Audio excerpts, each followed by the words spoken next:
கர்த்தருடைய பரிசு நாமத்திற்கு ஸ்தோத்திரம் உண்டாவதாக. இன்றைய ஜீவ வார்த்தை நிகழ்ச்சியை கேட்டுக்கொண்டிருக்கும் அனைவரையும் கர்த்தருடைய பரிசு நாமத்தினால் வாழ்த்துகிறேன், ஆசீர்வதிக்கிறேன்.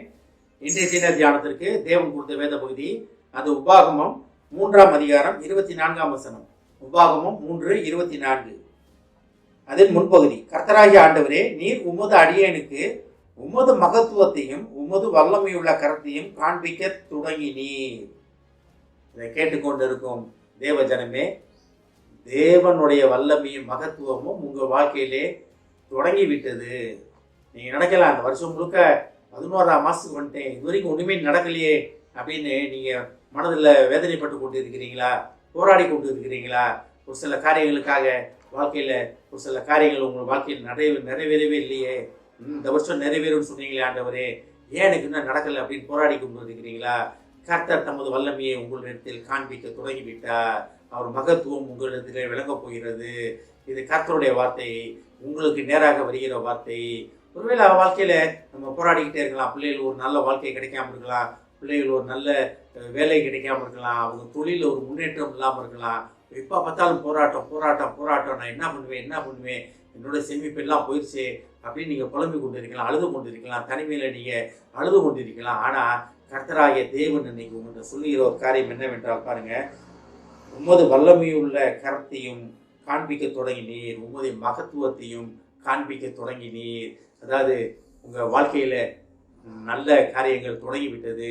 வாழ்க்கையில் பழைய வாழ்க்கை எல்லாம் முடிஞ்சு போன, எல்லாம் புதிதாயின, பழையன ஒழிஞ்சு போயின, எல்லாம் புதிதாயின அப்படின்னா புதிதான காரியங்கள் தேவன் செய்ய ஆரம்பித்து விட்டார். எப்படி? அவர் வல்லமை மகத்துவத்தால் தேவன் உங்களை தெரிந்து கொண்ட பிரியத்தினால் உங்கள் வாழ்க்கையிலே பழைய நேரத்திலெல்லாம் ஒழித்து விட்டு புதிய காரியங்களே, அதி அற்புதமான மகத்துவமான காரியங்களை உங்களுக்கு செய்ய ஆரம்பித்து விட்டார்.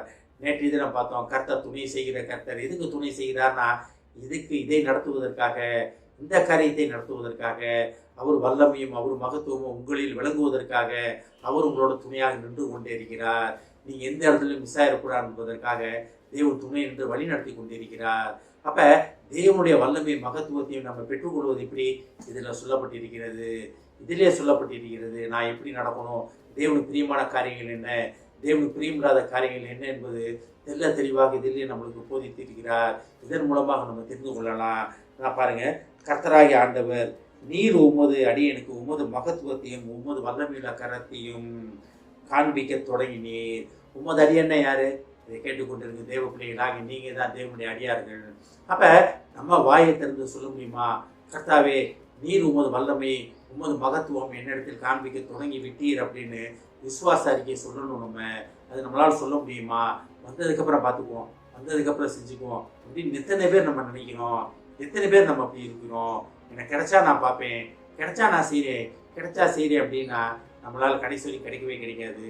உங்களுக்கு தேவன் கிடைச்சோ கிடைக்கலையோ, உங்களுக்கு என்ன நடந்துச்சோ நடக்கலையோ, நீங்கள் என்ன தேவனுக்காக நீங்கள் செய்யணும்னு ஆசைப்பட்டீங்களோ, தேவன்கிட்ட என்ன வார்த்தைகளை நீங்கள் சொன்னீங்களோ, அந்த வார்த்தையில் நீங்கள் நிலைத்திருக்கும் பொழுது, இதெல்லாம் நமக்கு தேவன் வைக்கிற ஒரு டெஸ்ட் மாதிரி.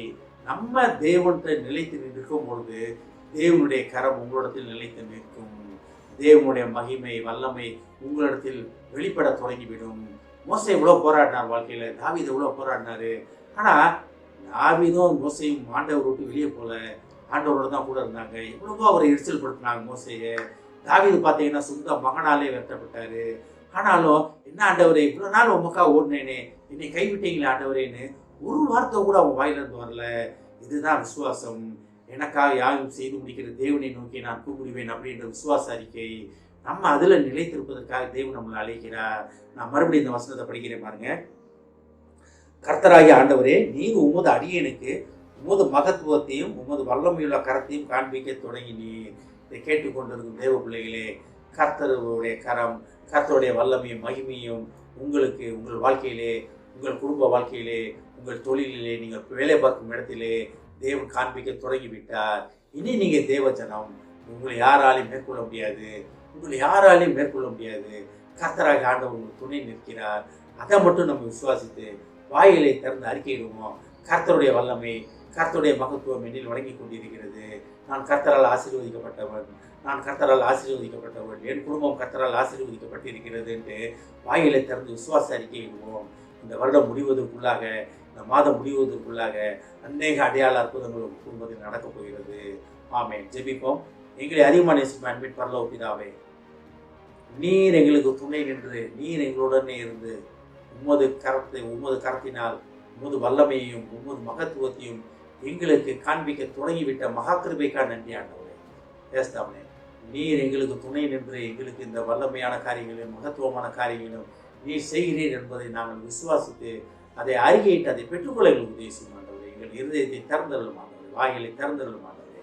இதை கேட்டுக்கொண்டிருக்கும் ஒவ்வொருவரையும் ஆசீர்வதிக்கிறோம் அப்பா. ஒவ்வொரு குடும்பத்தையும் ஆசீர்வதிக்கிறோம் ஆண்டவரே. ஒவ்வொரு குடும்பத்திலும் ஒவ்வொரு வல்லமையும் ஒவ்வொரு மகத்துவமும் விலகப் போவதற்காக நன்றி ஆண்டவரே. இது ஆரம்பித்து விட்டதற்காக நன்றி ஆண்டவரே.